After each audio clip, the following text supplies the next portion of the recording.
something that's been a pretty big topic in this campaign, and it was a straw vote on our ballot back in the primary, and over 75% of the people voted to move forward with making that a binding referendum. There's about 9 different options throughout the state currently in Georgia of different types of boards of commissions. I really like the one very similar to what Dade County's doing. It's what they call a 4+1, where you have a chairman who is the manager, who runs the day-to-day operation, who's the chairman of the board, so to speak. Then you have 4 part-time people that come and participate in the meetings as far as voting on the action items, the budgets, the expenditures, things of buying and selling assets and so forth. So you can have those checks and balances, and yes, it's probably going to cost about $100,000 more a year, but if it keeps us 50, 60, $80 million out of debt, making those bad decisions, I think it'll be well worth the investment of $100,000 a year. Baby? I did look at the difference in the cost. It costs $110,000 a year to have the same exact thing that you have with a multi-member commission. As far as administration goes, in Catoosa County, it costs $499,590 for the exact same thing. And, you know, I think if anybody wants to, I think if the people of Walker County want a sole commissioner form of government, they need a chance to vote for it. And I'm for that 100%. I think that a sole commissioner form of government is fine, and it's worked well for Walker County since 1941. It was completely broke in 1941 when the first sole commissioner took office, and he had to make a bond, a $25,000 bond in his own name to simply open the doors. So I really think that a multi-member commissioner will work fine, so would a sole commissioner. But I've got this big problem with this $80 million debt that I would love to challenge. Okay. All right. Well, then let's do that. Mr. Whitfield, how do you justify the accusation that the county has an $80 million debt? Yeah, that's a very easy question, and something we've been talking about at our events that we've been holding. When you look at the balance sheet from 2015, you see that the county was $53.2 million in debt. And in fairness to the commissioner, they did make a $14,285,000 payment against the SPLOSH debt for that year, and also the $10 million loan from New York, from Rosemar Management Group. When you start looking at the things that have been added since that date, the $15.3 million bond for the industrial park, the misuse of SPLOSH money that was noted firmly in the 2014 audit, and BB even did a letter to the state stating that she would put that money back, she was going to bond that money and put that $9.1 million back. That's still outstanding. You've got the $76,000 for Rock Creek. You've got $300,000 in patrol cars that was in the SPLOSH that got misused and spent on the industrial park, so she had to do another loan for that on a lease purchase. You've got what she calls unfunded liabilities with the pension fund and the landfill and all these things. But really what I want to get the answer to tonight is she's put some things out on Facebook where she's up to about $62 million herself Sunday a week ago. But what I want to know tonight is how much money does Walker County government owe the Walker County Water and Sewer Authority? So if she could tell us tonight how much money is owed to them, and when did that transaction take place? Was it done in her public meeting? And also, was it done on the record at the Water Authority? Did those board members vote on that? And just how much money is owed to the Water Authority from this administration? Baby? Are you asking, is it my turn? It's your turn. Okay, let me say that accounts payable $14,215,524 on his piece of paper, but right here it says accounts payable $2,024,440. To be clear, you're saying that's your sheet? This Okay. is his sheet. This is Walker County, Georgia Statement of Net Position, September the 30th, 2015. Got it. Now, all these things that are called debt that I don't really understand that he's got here. This $15,300,000 is a debt of the Walker County Water and Sewerage Authority, and it has a mill of taxes that have been levied to cover that cost. I can't finish this in 15 seconds. The landfill expansion, that's the amount we could spend, but we have not spent that. The road money misused for SPLOST, $9.1 million was not misused. It was used for roads in the industrial park, and Okay. they're roads. Time's up. Okay. Time's up. I Ms. can't White- tell you these Okay. things in 15 seconds. I'm very Mr. sorry. Lamb. I'm gonna make this real simple. I've come up with about 53 million in debt, and that's with me adding in the 4.2 million for the lease purchase, which at the end of that lease will be turned back into a special purchase buy, which means those will then become assets of the county. I'm not adding in the 3.2 million for the pension fund for the simple reason everyone's not going to retire tomorrow. We still have time to pay into that. The bottom line is, for my two opponents, numbers can be manipulated any way for whomever benefit there is. I can, they can. Why don't we look at it, and one of the things I've said I'm going to do, my first, immediately when I'm in office, is a full audit. We're going to find out the true nature of our debt. What is funded, what is unfunded. Okay. Thank you. Time is up. Okay. All right. Ms. Haskell, Yes. you've been accused of misappropriation of funds, and your opponents want to look into, investigate. Even Mr. Lamb had said he would prosecute to the fullest extent of the law. Is that something that? Worries me? No. It does not worry me. Okay. My question is, the money, like say Mountain Cove Farm. Let's take Mountain Cove Farm for one. Okay. We've known Mountain Cove Farm didn't live up to what we hoped it would be. Let me tell you that we spent $3.5 million buying and renovating Mountain Cove Farms. I raised the money to put that back because I wasn't expecting to actually do that. When the governor said, "Baby, you're going to have some skin in the game," it shocked me. I thought the state was going to buy the whole thing. And so, would you have told him no? I didn't tell him no. But it is an enterprise account. It should be a department of county government. For instance, have you ever wondered if they lose or make money on the Gilbert Stevenson Park? Probably lose it. But it's a department. It's a recreation department. We have never made a dime on the Civic Center because we've got free people in there. We got the chamber, they're in there. It doesn't cost them anything to be there. We clean for them. We do everything for them. And so it never makes money. A lot of departments don't make money. The sheriff's department don't make money.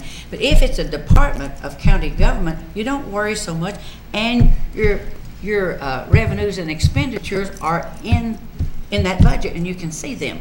When it's an enterprise account, it simply is how much money did you take in, how much did you spend, how much did you lose, and that's the problem that I see. It should never have been set up as an enterprise account.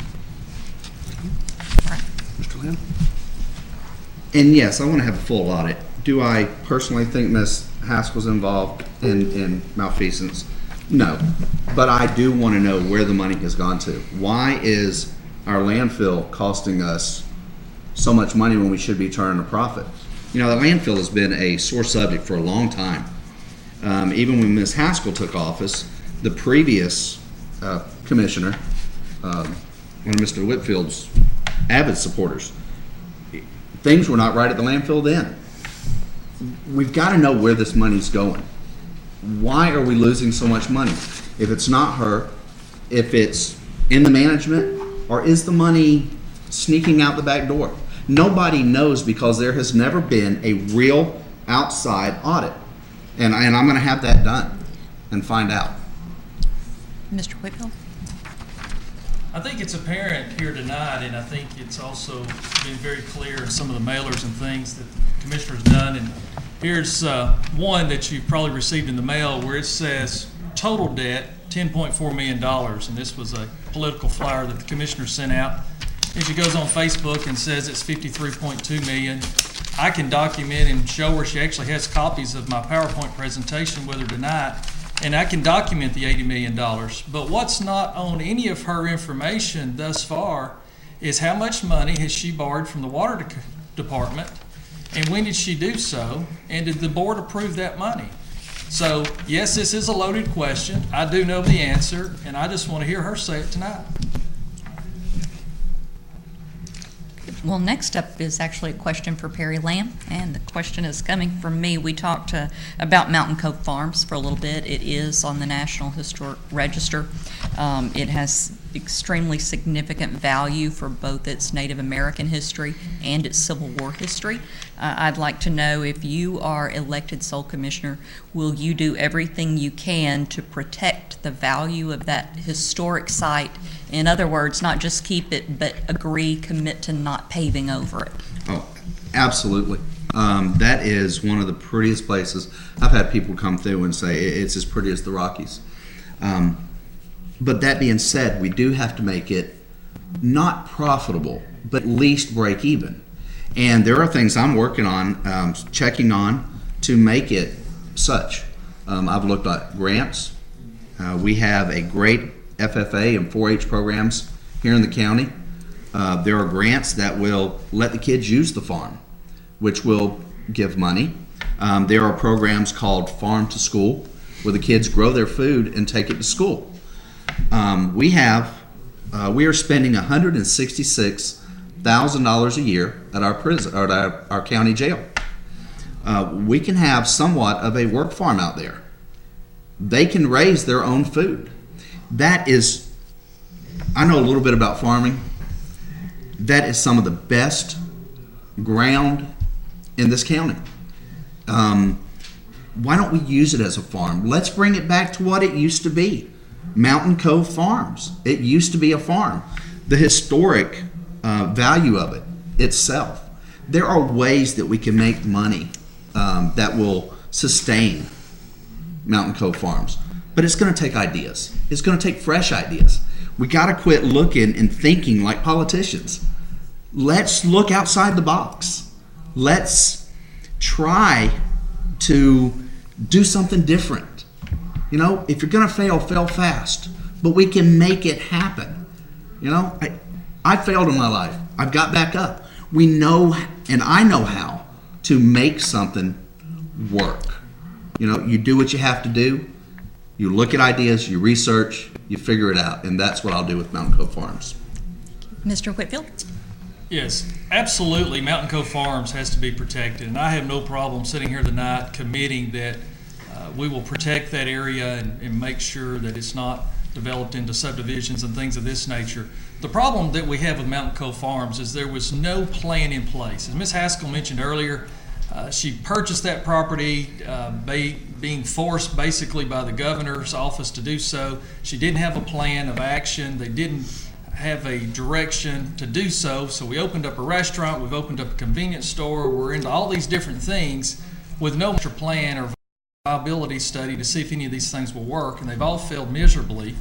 And we don't need to be competing with private business. And one of the biggest problems that we've got at the farm is we're in the alcohol sales business at the convenience store, the general store there. County government has no business selling alcohol. They should only be in the sales of alcohol. So one of my commitments are day one, the alcohol coolers will be locked and Walker County government will no longer be selling alcohol. Time's up.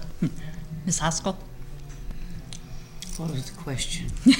Well, I asked Mr. Lamb if he would agree to commit to, if he is elected, to making sure that Mountain Cove Farm stays preserved, and that in our quest for making it profitable, that we don't pave over. Well, I did call in a management company, and they spent 4 months there and did a pro forma. And they really did like it, and they said that the only way it could really make a profit would be if they put a lodge there so that you could keep it full. And they showed us the pro forma, and they suggested that we put a $1.7 million lodge there so you could keep it full, and therefore you could keep the restaurant going, etc. We have a wedding there every weekend and have done so for years, and it's booked through 2017 and into 2018. But I think it could be made profitable. We did the restaurant simply because we had 40,000 people coming in there for 4 days, and we have closed the restaurant, but we did make a profit on it this year so far. So I think it can be turned into something very good. It's just gonna take a little time. Okay, thank you. Okay. Who's next? You are For with Mr. Whit. Mr. Whitfield? All right. Mr. Whitfield, Yes. you said that you would reduce spending by $1 million.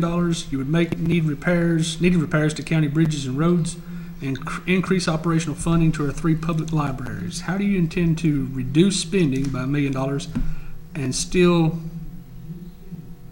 increase spending on other areas like this? Yeah, that's been very much a part of my platform. And as I indicated a while ago, if we can just get the landfill and Mountain Cove Farms to break even, we've got $1.2 million in savings there. We see other areas of opportunity for savings, but there are other entities and departments within the county that do need additional funding. And one of those that I've talked a lot about is our library system. We're currently having to use a private donor's funding to keep the Rossville Library even open 30 hours a week. 2 years ago, we got down to 18 hours of operation because we didn't have the funding. The county should take the role in the 3 libraries in our community and not put those in a position where they're not able to keep the doors open at least 30 hours a week. There's other areas that have been neglected, that hasn't had the proper funding for the department heads to do what they need to do. We've got a lot of roads and our bridges are not up to standard. And that's one of the things that's very embarrassing in our county is that when our bus drivers for the Walker County school system goes through their training to be a new bus driver, they're told which county roads and which bridges not to cross because they do not meet the state requirement through the DOT for the buses to cross those bridges. And so parents are having to bring their children on the other side of those bridges closer to the schools. When's the last time we've heard our commissioner talk anything about improvements to our bridges? We all see how dilapidated and falling apart that our roads are, and we've got several bridges in our community that do not meet the specifications for a school bus to cross over. And it's a sad day here in 2016 in Walker County that we've got bridges that are so in bad repair and weight limits and don't meet the requirements by the state that our buses and our children are not safe to cross those, and the school system has to do training for that problem. Ms. Haskell? With reference to with reference to the bridges, there are 4 bridges in Walker County that we recently learned from the school system that they didn't want the buses to cross. Only 2 of those bridges actually have school buses that cross them. One of them, if we mill it down because the asphalt's been put over it, and so that makes the bridge heavier, but milling it down will do the job. One bridge needs work. The other one can be milled down, and that will be done right now because we're paving 31 miles of roads as we speak. Okay. Thank you. Mr. Lane? I feel that the libraries need to be funded, and I've made this statement before. I'll make it now. We are paying the Northwest Georgia Joint Development Authority, and I think that right now I feel that we are not in a position where we have lots of money to invest in any of their ideas. I would take the money from that and I would fully fund the libraries. Of course, I know in the past, after reading some of the board meetings for some of the libraries, I mean, one thing I won't do, like the board had suggested or talked about, was having alcohol parties at the library. I don't remember if Mr. Whitfield was on the committee at the time or not, but no, I will fund it fully, and I will do that through money that I will get from programs that really are not helping this county right now. Okay. All right, thank you. All right, the next question goes to Ms. Haskell. Mr. Whitfield has raised a couple of times tonight questions about the deal between the county and the Water Sewer Treatment Agency and the loans that were taken out. Can you explain to the viewers tonight exactly how that was handled? The Water Authority invests money, and they're investing some money with us at an interest rate for a very short period of time. And they don't have to ask a lot of questions about that because that's their job, to invest the money, and they get it back within a month. And yes, that's true. Okay. All right. Thank you. Anything else? Mr. Lamb? You know, to be honest, I haven't dug into the water board. It's something that I want to get a better understanding of, but I want to get the understanding from the inside because that is what I did in my past when I worked for the city of Tampa. I was on the water department. I have talked to past members of the water board, and I know that there are some issues within the water board, but to make a statement on what I feel is wrong with it right now would be premature, and not knowing the full extent of the amount of money until I can look at the books, it just would be irresponsible of me. And I want to really look closely at that department. Mr. Whitfield? I think it's very clear that the commissioner tonight didn't give us a very clear answer. It's pretty an evasive answer. And it's interesting that the water department, as they call it, is investing money in Walker County. Well, folks, it's very clear the reason they're having to invest, as she calls it, money into Walker County is because the county run out of money. Ms. Haskell took out a $5 million TAN, or money for operations, back in June to carry this county through the end of the year. She run out of money again, and so she's had to go back and borrow more money and pay even a higher interest rate back to the water authority. And so how much money does Walker County owe the Walker County Water and Sewer Authority? She is the chairman of that board as well. David Ashburn is the general manager, and he's also a voting board member on that board.